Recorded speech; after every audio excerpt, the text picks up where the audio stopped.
les hago esta pregunta, ¿dónde estoy ahora mismo? ¿Estoy en Lima, mi ciudad natal? ¿Estoy en Río de Janeiro? ¿Estoy en Bogotá? ¿Estoy en la Ciudad de México? ¿Estoy en Guayaquil? Echen un vistazo a mi alrededor y ¿qué encontrarán? Servicios públicos paupérrimos, infraestructura que colapsa, desempleo, subempleo y seguramente a la vuelta de la esquina crimen y drogas. Yo podría estar ahora mismo en uno de miles de barrios marginales en cualquier parte de América Latina porque estas son precisamente las condiciones de vida de por lo menos un tercio de nuestra población.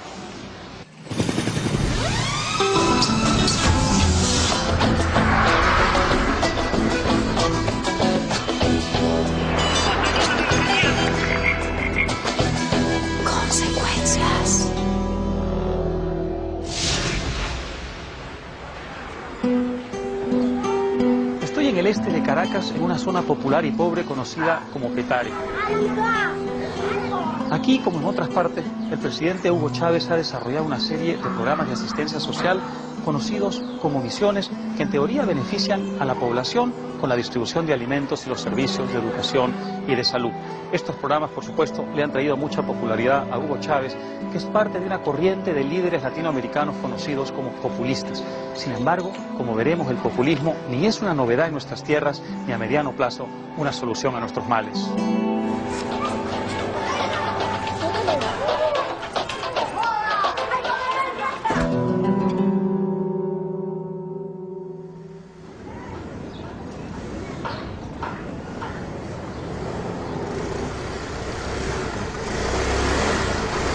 Es triste que en el ranking mundial de las diferencias económicas entre ricos y pobres, más de la mitad de los 20 países más desiguales sean latinoamericanos. A lo largo y ancho del continente, esta disparidad entre los de arriba y los de abajo ha abierto las puertas a muchos líderes carismáticos que prometían una revolución social con una amplia redistribución de la riqueza. De Juan Domingo Perón a Fidel Castro, de Salvador Allende a Evo Morales, la bandera de la justicia social fue un poderoso trampolín al poder. A comienzos del siglo XXI, Hugo Chávez es el más llamativo de nuestros populistas. Sus grandes promesas, llevar alimentación, salud, vivienda y educación a todo el mundo, han sido parte esencial de su revolución bolivariana. Y que nos vayamos directo a luchar contra el alfabetismo, carajo.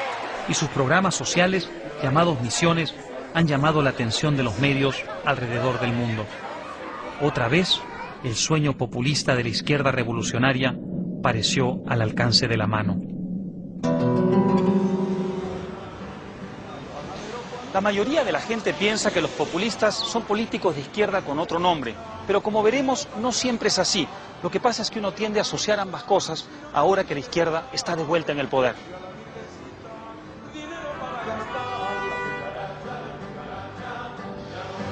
El problema es que esos ideales de izquierda, por muy bien intencionados que hayan sido, condujeron a la dictadura, la represión y el totalitarismo. Y no cerraron la brecha entre la minoría privilegiada protegida por el Estado y la gran masa de latinoamericanos pobres.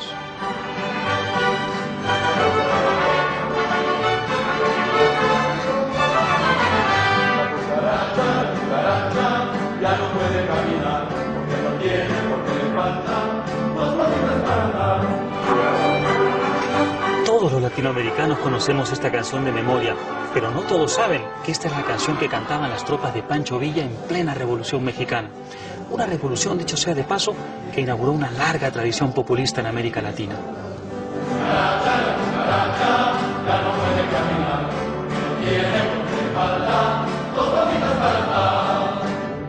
La Revolución Mexicana se convirtió en muchos sentidos en una revolución populista. El hombre común se levantó contra los oligarcas para reclamar sus derechos. Los campesinos derrocaron a los aristócratas. Parecía una causa valiente y noble.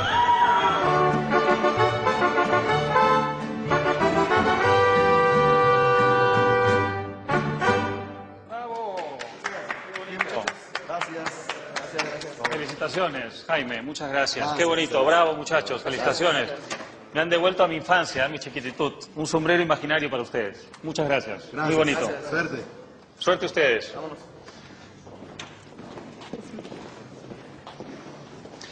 Aunque el populismo arrancó en Uruguay a comienzos del siglo XX, fue aquí donde alcanzó su mayor impulso inicial. Y fue aquí, precisamente en este estrado, en el Teatro de la República de Querétaro, donde la Revolución Mexicana se proclamó en forma de constitución en 1917. Esta constitución le dio al Estado la propiedad del suelo y el agua, limitó severamente la propiedad privada y le prohibió a la Iglesia Católica poseer haciendas. Una medida francamente radical si se piensa que la Iglesia Católica había poseído la mitad de la tierra en la primera parte del siglo XIX. Esta revolución, en apariencia, estuvo animada por un espíritu liberador, emancipador, abrazó a todo el mundo y los artistas, los poetas, los pintores la abrazaron a ella también. Parte del legado de la Revolución Mexicana son las importantes obras de arte de los pintores muralistas. Sus pinturas evocan elocuentemente la lucha populista de aquella época. Casi como una tira cómica histórica, ellas muestran los grandes asuntos del momento. Protestas, batallas, héroes revolucionarios y villanos oligarcas, todo ello en colores vibrantes. Un fuerte recordatorio de que en América Latina el arte y la política siempre van de la mano. Poco después de tomar el poder, los líderes del gobierno revolucionario comenzaron a cometer los errores que todos los populistas parecen cometer. Centralizaron el poder, crearon una enorme burocracia, suelo fértil para la corrupción, y comenzaron a nacionalizar industrias estratégicas.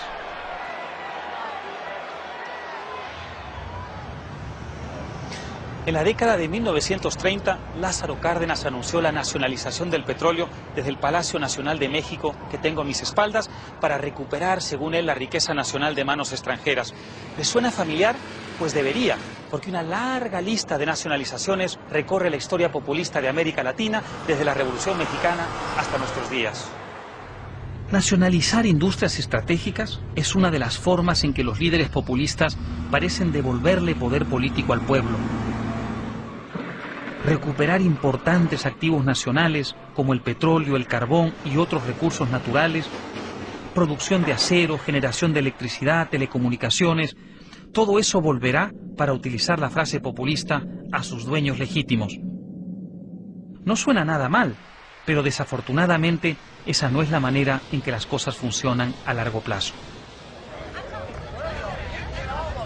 Y la propiedad de los hidrocarburos, del gas natural, que pasan a partir de este momento a manos del Estado boliviano, bajo el control del pueblo boliviano, es la solución a los problemas económicos, a los problemas sociales de nuestro país. En tiempos recientes ha quedado demostrado que esa tradición sigue viva. El 1 de mayo de 2006, Morales anunció la nacionalización del gas natural. En un gesto de fuerza, despachó tropas a diversos yacimientos de gas natural. Aunque luego dio marcha atrás parcialmente por la ineficiencia de la empresa estatal, la nacionalización ha quedado como un símbolo del nuevo populismo. Pero los orígenes del populismo contemporáneo no solo hay que buscarlos en la Revolución Mexicana. Hubo otros y muy sorprendentes. Hoy, en pleno siglo XXI, tendemos a pensar en el populismo como un fenómeno básicamente de izquierda. Pero sería un gran error creer que a lo largo del siglo XX el populismo fue únicamente de izquierda. El populismo del siglo XX tuvo una gran deuda con los líderes fascistas surgidos en Europa en la primera mitad de ese siglo. Hitler, Mussolini, Franco. Quizá la figura esencial del populismo latinoamericano fue Juan Domingo Perón, un hombre del pueblo, que hizo uso y abuso de este balcón de la Casa Rosada que da sobre la histórica Plaza de Mayo y que tuvo una gran fascinación por el fascismo, fascinación que pudo finalmente confirmar cuando en 1938 fue enviado a Roma como observador militar y pudo familiarizarse con la ideología y las políticas de Benito Mussolini. Para averiguar más sobre Perón, busqué al mayor experto en el tema, Hugo Gambini. Hola, buenos días. ¿Busco al señor Hugo Gambini, por favor? Sí, está en la mesa virtual. Gracias. Lo encontré en su mesa favorita del legendario Café Tortoni en Buenos Aires. ¿Cómo te va? ¿Qué tal? A él lo mandan a Italia porque él era una especie de agente, no digo un espía, pero sí un agente de inteligencia dentro del ejército. Y él ve en Italia el fascismo y se deslumbra con el fascismo. Vuelve acá a la Argentina y empiezan las conspiraciones de tipo militar contra un gobierno conservador que había, y se produce el 4 de junio del 43, que es un golpe militar, y él es el único militar inteligente de todo ese grupo que hace el golpe, es el único inteligente que se va dando cuenta cómo se puede ir ganando posiciones, y aplica lo que vio en Italia, el fascismo. Entonces los sindicatos que no lo apoyan, él le crea un sindicato paralelo con la gente que estaba en contra del que tenía el poder. Y ese sindicato paralelo él le da desde la Secretaría de Trabajo las conquistas que ellos pedían. Y entonces, lógico, la gente apoya a los que le dan las conquistas y desechan a los otros. Entonces, de esa manera va generando una red sindical muy importante. Como esas cosas hubo muchas. El peronismo siempre buscaba lo que al pueblo le podía fascinar. Y distraer, o cautivar. O impactar. O sea, de algún modo eso es el populismo, ¿no? Y que todos podamos continuar esta cruzada sin que ninguna de las fuerzas se disocien para ser más fuertes, para servir a la patria y para sacrificarnos si es preciso el día que llegue la necesidad. En 1945, después de la guerra, el encarcelamiento de Perón en la prisión de la isla Martín García desató disturbios en varias ciudades. La manifestación que obligó a las autoridades a liberarlo fue la que organizó Eva Duarte en la Plaza de Mayo, aquí en Buenos Aires. Aquella manifestación dio pie al surgimiento de los descamisados, poderoso símbolo peronista, y convirtió a Eva en un mito. Poco después, Perón se casó con ella, y esta Casa Rosada sería su bastión. Una historia verdaderamente de telenovela. Ok, vale. Grabando 5, 4, 3, 2. O sea que venden su cuerpo a cambio de dinero. Dinero, cheques, efectivo, tarjeta de crédito, regalos, lo que sea. Madre del cuerpo. Buenos días. Buenos días. Buenos días. Este vino ayer, se quedó un rato y se fue. Debe ser que compró el combo multiservicios. Corta, bonita, ¿sabes? Yo tengo una teoría. No es casual que los latinoamericanos seamos famosos por nuestras telenovelas.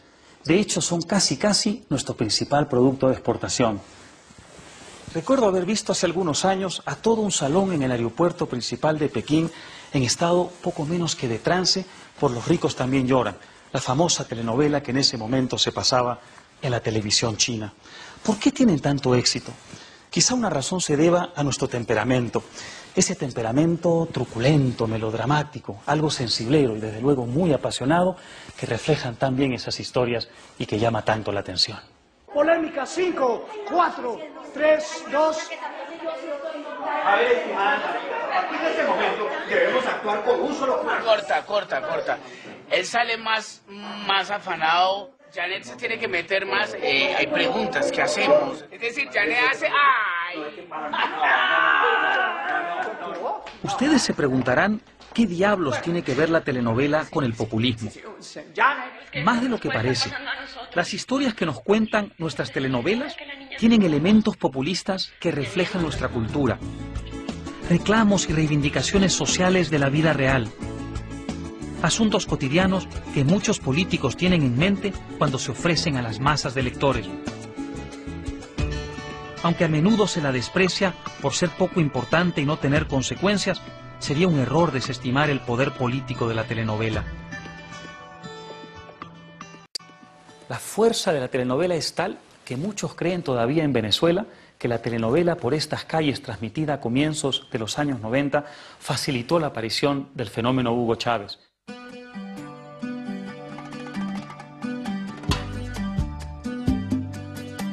Por estas calles la Por estas calles fue una telenovela sumamente popular, transmitida a diario por el canal principal Radio Caracas Televisión entre 1992 y 1994.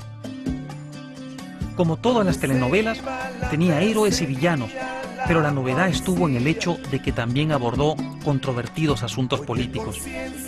La corrupción policial, el mercado negro, el crimen, la pobreza y las instituciones fallidas. Se ha dicho que por haberse concentrado en estos temas, socavando el prestigio de los políticos, los jueces, los policías y otras instituciones oficiales, por estas calles ayudó a Hugo Chávez a ganar las elecciones en 1998. Le pregunté al autor de la telenovela, Ibsen Martínez, si cree que es cierto. Muy buena pregunta, ¿no? La telenovela en sí misma discurre del mismo modo que discurre el político populista. Tiene un discurso redistributivo de la riqueza, comparte la percepción de que la justicia es solamente para los ricos y que hay que fiarse de la buena voluntad de un tercero, en el caso de la política, de la buena voluntad del demagogo, del líder populista. En el caso de la telenovela, del galán, que en un momento dado interviene. Esta fue una telenovela atípica y bastante irrepetible. De un modo deliberado, los personajes tenían funciones sociales. Uno de los personajes más exitosos, contra lo que yo habría deseado, era un policía que tomaba la justicia por su propia mano. La Constitución no distingue raza, sexo, credo o condición social, comisario. ¿Ah, sí? No me diga. Pues yo sí hago distingos, jovencita. ¿Y sabe por qué? Porque me hago respetar. La Constitución no hace distingos. Es cierto. ¿Y de qué le ha servido? Nadie la respeta. Algo parecido pasa con los personajes como Chávez. De no haber conspirado durante 15 años y lanzarse a una intentona golpista que lo mostró a los ojos del pueblo venezolano como una especie de Robin Hood que estaba dispuesto a pagar el diezmo de ser tenido por un ilegal a cambio de ser también percibido como el vocero de los que no tenían voz, el vocero de los excluidos. La desvalorización de la figura del político era uno de los grandes temas de mi telenovela. Lo digo con algo de pesar y de arrepentimiento, porque nunca fue para nadie en Venezuela tan fácil fustigar a los políticos como cuando tú tienes a tu servicio un canal de televisión y una telenovela exitosísima. Qué curioso que una telenovela haya tenido tanto impacto político, ¿verdad? Pero ya ven, política y cultura no siempre se pueden separar en América Latina, como ocurre, por ejemplo, en Europa o en Estados Unidos. Los poetas, los cantantes, los músicos, los novelistas siempre jugaron un rol importante en nuestra vida pública. Asimismo, nuestros dirigentes no siempre salieron, como por ejemplo en el Reino Unido, de la clase política profesional. Ellos llegaron en muchos casos al poder por vías distintas. A veces la revolución, a veces los golpes de Estado, a veces simplemente el dinero, y a veces salieron del mundo de los pobres gracias a su carisma y sus dotes de encantadores de serpientes. En muchos casos, como el de Evita Perón, son historias que parecen verdaderas telenovelas. Si ustedes creen que el salto de Evita a la fama en Argentina parece una telenovela, esperen a que les cuente esta historia mucho más melodramática. Es una historia que lo tiene todo. El paso de la miseria a la gloria, el triunfo contra la adversidad, el amor, su pérdida, su recuperación y finalmente el reconocimiento máximo. Es la historia de una criatura nacida en Pernambuco, uno de los estados más pobres del Brasil, situado en el noreste del país. Su padre se fue a trabajar a otro estado cuando era muy pequeño. Cuando su madre y 7 de los 8 hermanos se mudaron a Sao Paulo, se vinieron a vivir a aquella casa, que ahora está cerrada, pero que entonces quedaba contigua a un bar con el que compartían incluso hasta el baño. Desde niño tuvo que trabajar para ganarse la vida, lustrando zapatos y haciendo otros oficios. Cuando creció, entró a trabajar como metalúrgico y a través de su hermano se acercó al mundo sindical. Más tarde, el sindicalista inició una carrera política, fundando un partido laborista de izquierda, el Partido de los Trabajadores, y en 1982 legalizó formalmente su apodo de infancia, Lula. Pero en esos tiempos era parte de la corriente populista que venía desde la Revolución Mexicana y había sido recogida por Perón. Defendía a los trabajadores contra el capital y criticaba la inversión extranjera.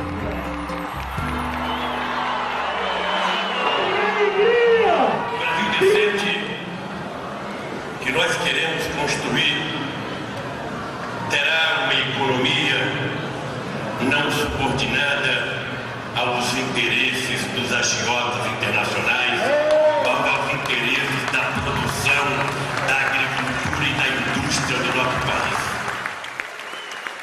Después de 3 intentos fallidos, Lula fue elegido presidente de Brasil en 2002 y asumió el poder en enero de 2003.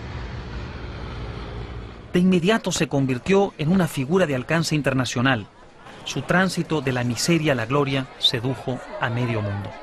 La novelesca historia personal de Lula, su telenovela, no solo llama poderosamente la atención por el salto de la extrema pobreza a la presidencia de Brasil, también por su fascinante evolución ideológica desde un populismo con ribetes marxistas hasta una socialdemocracia con toques liberales. Hoy Lula combina la disciplina fiscal y la estabilidad financiera con programas sociales como Bolsa Familia dirigidos a los más pobres mediante subsidios focalizados. Bolsa Familia es el programa social más publicitado de Lula. 11 millones de familias reciben un subsidio a cambio de enviar a los niños a la escuela y hacerles chequeos médicos. Aunque el programa tiene un tufo populista, Lula lo combina con políticas económicas prudentes porque ha aprendido la lección de los años 80. Una década en la que el populismo estalló en 1000 pedazos en toda la región y que cambió el curso de nuestra historia. El fracaso del populismo, reflejado en la terrible crisis económica de los años 80, contribuyó a que algunos líderes populistas cambiaran de manera de pensar. Todavía recuerdo con estremecimiento lo que eran esas colas interminables en Lima para comprar leche o azúcar por los controles de precios en medio de una inflación galopante que en 1990 alcanzó la cifra astronómica de 7.649%. Estamos vendiendo un paquete de 2 kilos por 910 soles, 2 kilos por persona. Podemos apreciar la concurrencia de numeroso público que está participando de la venta directa. El arroz, sé que pagan sobreprecio.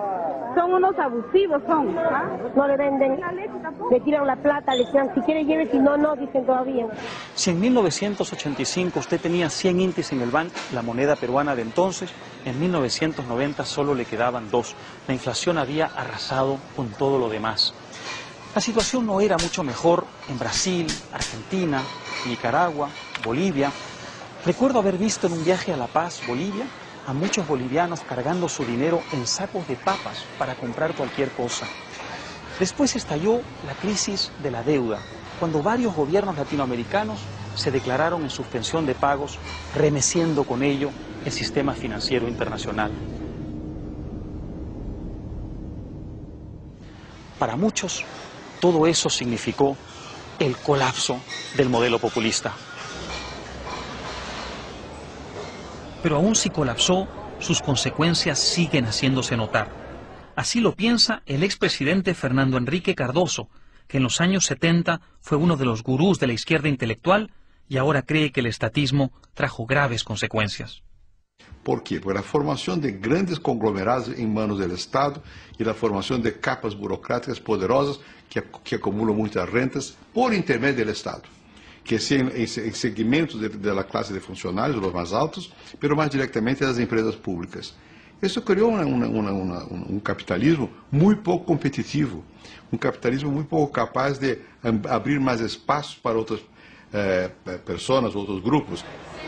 Después de la crisis de los 80, pareció que los latinoamericanos estábamos dispuestos a erradicar el populismo.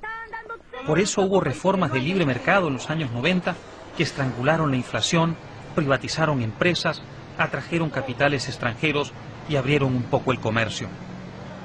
Pero en varios lugares esas reformas estuvieron afectadas ellas mismas por el populismo y no produjeron todos los resultados que la población esperaba. Por eso no sorprende que un porcentaje importante de la población se haya vuelto a entusiasmar precisamente con el populismo, porque asocia la privatización a la corrupción, los monopolios y los altos precios de los años 90. Y allí precisamente de esa frustración nació Hugo Chávez.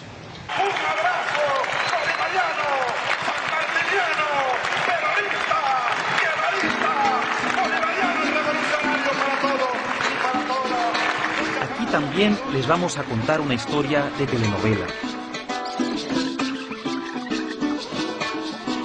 Nacido en 1954, el segundo hijo de una pareja de maestros de escuela, Hugo Chávez se crió cerca de Sabaneta. Como adolescente, fue un fanático del béisbol y a los 17 años se enroló en la Academia Militar de Venezuela. Después de graduarse en 1975 como subteniente, Chávez entró al servicio militar por unos meses. En 1983 fundó el movimiento Bolivariano 200 o MBR 200 en conmemoración del bicentenario del nacimiento de su héroe Simón Bolívar. Aunque seguía en el ejército, empezó a proclamar un mensaje populista y a fustigar la corrupción. En 1992, el teniente coronel de 38 años lideró una intentona golpista contra Carlos Andrés Pérez.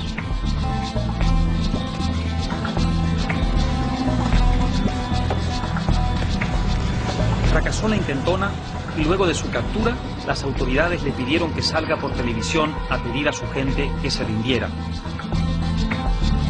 Compañeros, lamentablemente, por ahora, los objetivos que nos planteamos no fueron logrados en la ciudad capital. Es decir, nosotros acá en Caracas no logramos controlar el poder. Hemos vivido una profunda conmoción, con peligro de una alteración total del orden público. Hemos dicho que no se exalte a los que dieron el golpe militar, que no hagamos una figura estelar de un pelón que traicionó a las Fuerzas Armadas, que causó muertes y daños. A la distancia, fue un gran error que las autoridades le dieran acceso a Hugo Chávez a la televisión, porque eso hizo de él una figura conocida en todo el país. Y el por ahora se convirtió en un eslogan, la promesa, pero también la amenaza de futuros cambios.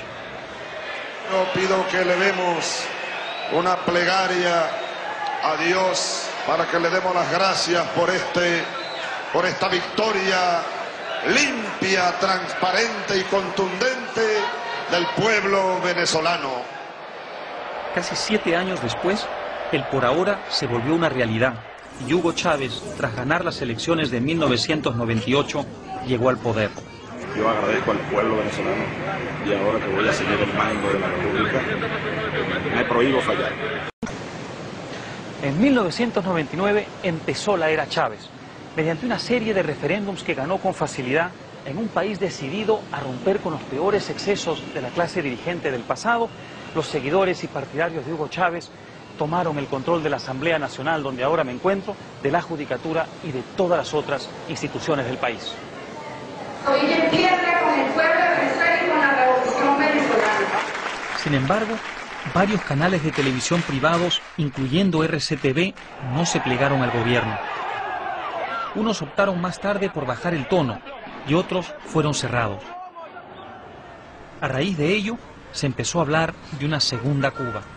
Rechazamos el comunismo, el fascismo, el caudillismo y toda forma de totalitarismo.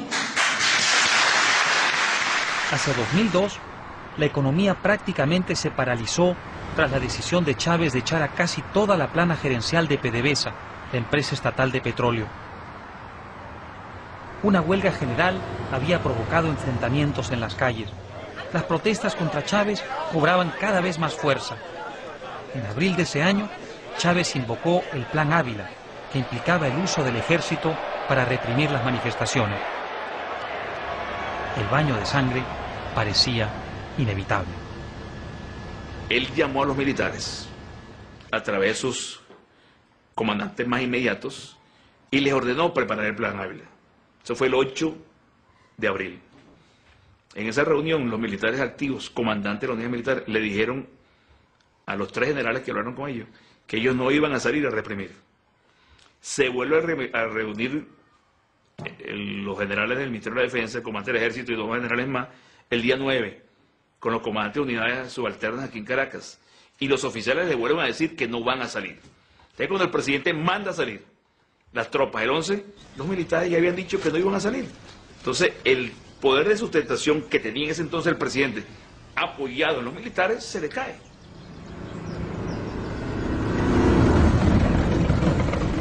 Los jefes militares se negaron a ejecutar el Plan Ávila y más bien le dijeron a Hugo Chávez por televisión que tenía que renunciar al poder en ese mismo momento y luego rodearon el Palacio Presidencial con sus tropas. Cerca de allí, 17 personas murieron y 300 fueron heridas cuando un grupo de pistoleros chavistas que estaban escondidos detrás de esta pared le dispararon a la multitud que se manifestaba en las calles desde el puente Yaguno, desatando la violencia general. Aunque parezca mentira, hasta el día de hoy no ha habido una investigación exhaustiva de los hechos.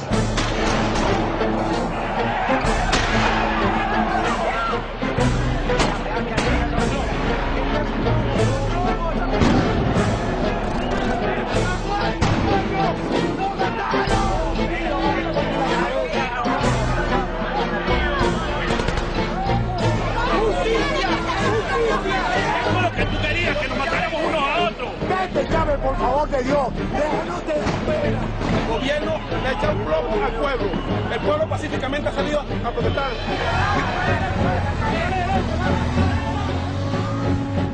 Señor presidente de la República, le fui leal hasta el final. Hasta esta tarde le serví con toda la lealtad del caso que siempre le he manifestado, porque soy un soldado disciplinado y leal. Pero los muertos de hoy no se pueden tolerar. Ese mismo día, el alto mando militar, encabezado por el general Lucas Rincón, anunció que Chávez había renunciado. Un grupo de militares y civiles entregó la presidencia interina al líder empresarial Pedro Carmona. El presidente Hugo Chávez presentó su renuncia. Pero los simpatizantes de Chávez no creyeron la versión de que su líder había renunciado. Chávez estuvo fuera del poder solo un par de días. La presión de sus seguidores hizo que los militares que lo tenían detenido le permitieran volver al gobierno. ¡Chávez, amigo! ¡El pueblo está contigo! Estos hechos permitieron a Chávez consolidarse y avanzar hacia el socialismo del siglo XXI. Un elemento clave del modelo chavista son sus programas sociales, las misiones creadas en 2003, poco antes de un referéndum revocatorio. Cubren áreas como alimentación, salud, educación, etc. La meta de Robinson, Sucre y Rivas, por ejemplo, era ofrecer educación a todo nivel, empezando por los analfabetos, mientras que Mercal se propuso que la gente accediera a la dieta básica. La meta de Barrio Adentro, manejada por cubanos, era colocar un médico por cada 250 familias pobres.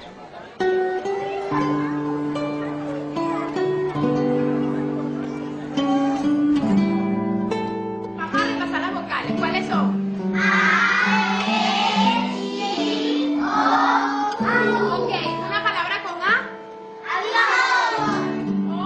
Esta escuela, por ejemplo, es parte de la misión Robinson en Caracas, un programa social que combate el analfabetismo. Ok, tengo 7 y le sumo 2. ¿Cuánto me da eso? 8. ¿Estás seguro? 9. Vamos a ver. En las noches, esta escuela recibe alumnos adultos a los que se les enseña a leer y escribir. Vamos a buscar la nocherita. Pero esta noche, cuando los niños se hayan ido, nadie vendrá a dirigir el programa contra el analfabetismo. Muchos de los profesores, llamados facilitadores, no se presentan a clases. Sí, al principio cuando salieron las misiones fue como un boom publicitario de las misiones que van a llegar a las comunidades, todo eso se hizo el intento, pero desde un tiempo para acá eso ha ido decayendo. Tanto así que hay muchos módulos de Barrio Adentro que ya no están trabajando y no están funcionando. Es la misión para temas de salud, ¿no? Para los temas de salud. Yo mismo pude comprobar que muchos de los lugares donde deberían estar funcionando las misiones están abandonados. En este lugar donde estoy parado tendría que haber un gran centro de salud atendiendo a los pobres como parte de la misión Barrio Adentro que impulsa el gobierno de Venezuela. Sin embargo, como verán, no hay absolutamente nada. La construcción se quedó a mitad de camino y nadie sabe por qué. No es precisamente la utopía social de la que nos hablan los líderes populistas como Hugo Chávez, ¿no es verdad?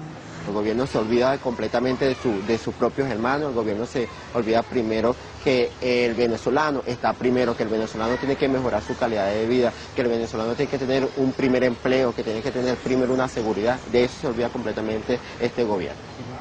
Populista. Le gusta algún publicitario, hablar hacia afuera de que está haciendo algo, pero en realidad no llega a la comunidad, no llega a donde tiene que llegar. Es más que todo una cosa mediática para hacia afuera de que está funcionando, de que está haciendo algo, cuando la realidad del país es totalmente diferente. Hay unos 600.000 por lo menos que perciben alguna ayuda de las misiones. Entonces, ¿hay un alivio? Sin duda hay un alivio, porque en mi casa, aunque no entre por mi trabajo, claro, hay un estipendio, hay una cosa que está entrando. A la larga es insostenible y no empodera a la gente, o sea, no le da a la gente capacidad, oportunidad para ser creador de riqueza y de producir sus ingresos sin depender de nadie.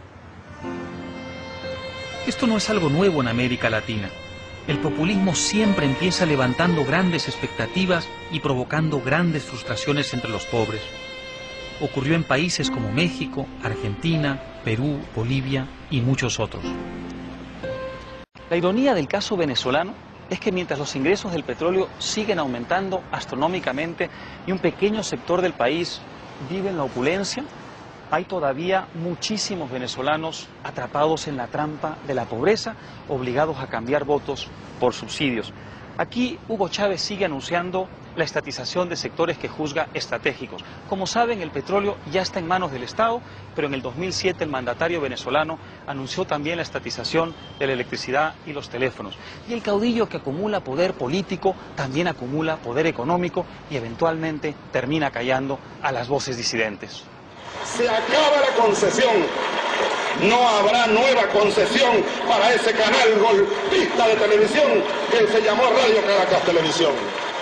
En 2007, el presidente Chávez rehusó renovarle la licencia a RCTV, uno de los canales de televisión privados más populares de Venezuela y el más antiguo, por oponerse a sus políticas consistentemente. Hasta un sector de partidarios del gobierno salieron a las calles a protestar contra una medida que concitó la condena casi universal, incluyendo algunos colaboradores del presidente Lula que defendieron la libertad de expresión. Venezuela. Si hay algo que tenemos para ustedes es la frente en alto y la esperanza en el futuro, porque nos vemos pronto. El propio Lula, en cambio, ha respetado la libertad de expresión a pesar de las durísimas críticas que ha recibido en Brasil. Hablando de Lula, ha sido acusado de desertar la causa de izquierda y correrse a la derecha. El ex sindicalista que acusaba al capital de explotar a los trabajadores provocó la ira de los trabajadores limitando las pensiones públicas. El hombre que atacaba a Estados Unidos por anexionista invitó a George W. Bush a Brasil, lo recibió por lo alto y anunció una sociedad con Estados Unidos. El hombre que atacaba al Fondo Monetario Internacional le pagó al FMI toda la deuda de su país con ese organismo. Semana passada nós decidimos devolver para o FMI 15 bilhões de dólares que não estava sendo utilizado. Viajé a Sao Paulo para rastrear la evolución política de Lula.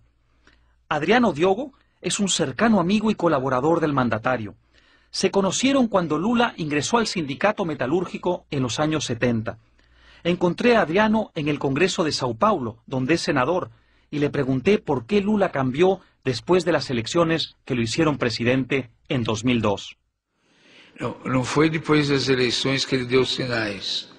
Ele construiu esses sinais ao longo de todos esses anos e de todas as derrotas. Teve um documento fundamental, chamou Carta aos Brasileiros, de garantias econômicas, garantias de investimento e garantias de continuidade do pagamento da dívida externa, de cumprir os contratos internacionais. Tanto é que hoje algumas pessoas consideram o governo Lula, do ponto de vista econômico, conservador. A diferencia de Lula, que dejó el populismo, Chávez no aprendió las lecciones del pasado. A lo largo de su gobierno, siguió decretando nacionalizaciones y planes para crear una milicia popular.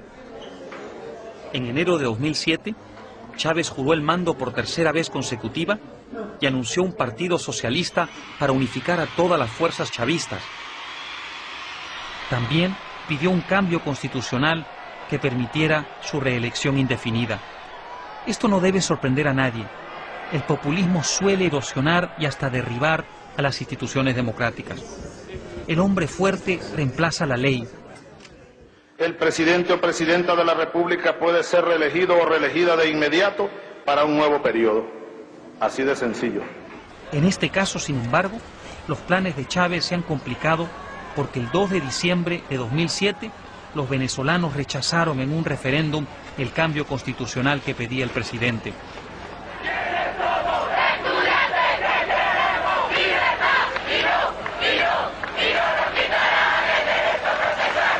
Gracias a una impresionante movilización estudiantil y otros factores, el no triunfó en la consulta. De manera que la línea divisoria está meridianamente clara al interior de la izquierda latinoamericana. Por un lado, el modelo Lula, que busca casar el manejo serio y sensato de la hacienda pública con la emoción social. Por el otro, el modelo Chávez, una película que hemos visto ya 100 veces en América Latina, que busca redimir al pueblo gracias al caudillo todopoderoso. Las diferencias entre la izquierda populista y la izquierda moderna son parte del debate latinoamericano hoy en día. Aquí en el Perú, algunas personas de izquierda ven con preocupación el mal nombre que el populismo de Chávez le está dando al socialismo democrático. Una de ellas es Susana Villarán, una mujer que ha hecho obra social en los barrios pobres del país y jugó un papel importante en la recuperación de la democracia en 2000, para luego servir en el gabinete de transición del presidente Paniagua. Sí, yo creo que hablar de la izquierda latinoamericana es un error garrafal. Sin embargo, lo que sí es importante es saber que las sociedades de países, sobre todo los andinos, pero también en el cono sur lo estamos viendo, están volcándose hacia algunas alternativas que ponen más acento en lo redistributivo, en lo económico, ¿no? En un rol más activo del Estado, ¿no? Eso es verdad, porque hay desigualdad y la desigualdad lleva a que las sociedades elijan gobiernos más de izquierdas. Eso es un tema. Pero Chávez, para mí, es un militarista antiimperialista. De izquierda no tiene nada, en el sentido de ser una persona que lucha contra las desigualdades que se pueden evitar, que generan sociedades más igualitarias, más cohesionadas, ¿no? Menos injustas.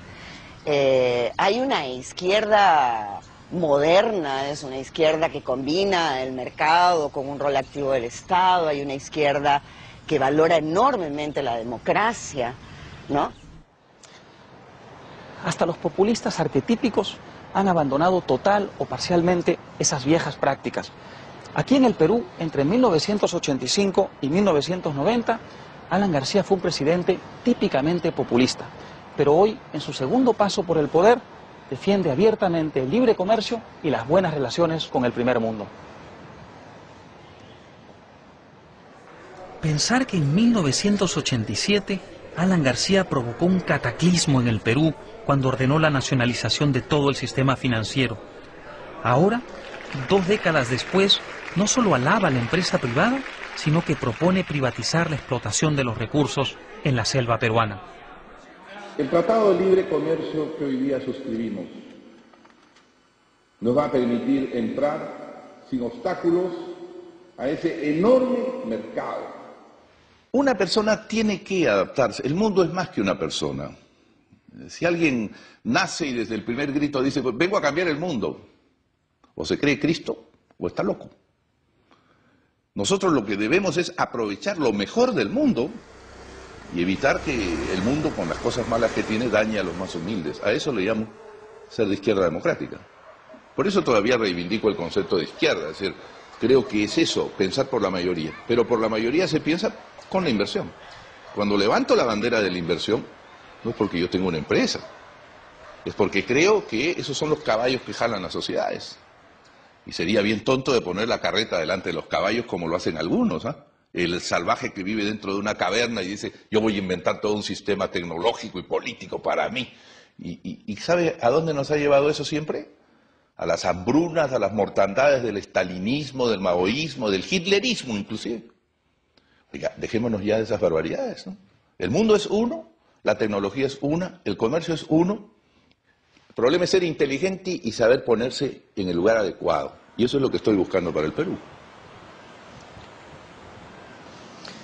Como Alan García, muchos pensamos que ya es hora de que el populismo deje de ser un rasgo importante de nuestra cultura política. Son demasiados los demagogos que han llegado al poder apelando a prejuicios populares, a miedos irracionales, a expectativas insostenibles. A lo mejor su retórica incandescente y su verbo nacionalista puede ganar elecciones con facilidad. Pero ¿qué importa? Eso justamente me recuerda a la frase genial de un gran periodista americano, H.L. Mencken, quien dijo: un demagogo es aquel que predica doctrinas que sabe que son falsas a personas que saben que son idiotas. Basta de que nos metan el dedo a la boca, ¿no?